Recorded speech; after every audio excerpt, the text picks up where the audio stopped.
Yahoo, আমি জাদুর দরজা থেকে সুপার বাইক পেয়ে গেছি। জাদুকর, আমাদেরও এই দরজা খোলার একটা সুযোগ দাও। নাও, এখান থেকে একটা টিকিট খোলো।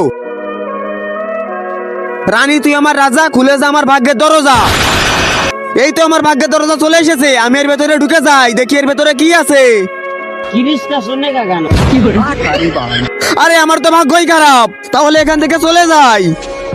চলে এসেছিস ভাই, তুই কি পেলি তুই? শুনে গান আরে তোর তো কপালই খারাপ, এবার দেখ আমার কপালে কি আছে। কোনটা নেবো কোনটা নেবো? হ্যাঁ, এটা নি। ধড়ি চাটা রাজা, খুলে যাও আমার ভাগ্যের দরজা। এই তো আমার দরজা চলে এসেছে, ভিতরে গিয়ে দেখি আমার জন্য কি আছে। আরে কত সুন্দর মেয়ে, আমার তো অনেক ভালো কপাল। চলো বেবি, আমরা বাইরে চলে যাই। আরে তোর তো অনেক ভালো কপাল, তুই কত সুন্দর মেয়ে পেয়েছিস। এবার আমি আমার ভাগ্য দেখবো। রাজা রাজা রাজা করবো না আমি, কোনো সমস্যা, খুলে যা আমার ভাগ্যের দরজা।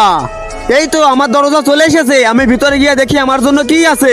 তার আগে তুমি যদি 1 বস্তা টাকা চাও তাহলে একটা লাইক করে দাও, আর যদি মাকে চাও তাহলে লাইক সাবস্ক্রাইব দুটোই করে দাও, আর তুমি কোনটি চাও সেটা অবশ্যই কমেন্টে বলে যাও। শালা, তুই এসেছিস, বাইরে চল, আজকে ওর খবর আছে। বুড়ো, আরে তোর কপাল তো অনেক খারাপ, তোর কপালে তো বুড়ো আছে। আরে আমার ভাগ্য সব থেকে ভালো, দেখ কত সুন্দর একটা মেয়ে পেয়েছি।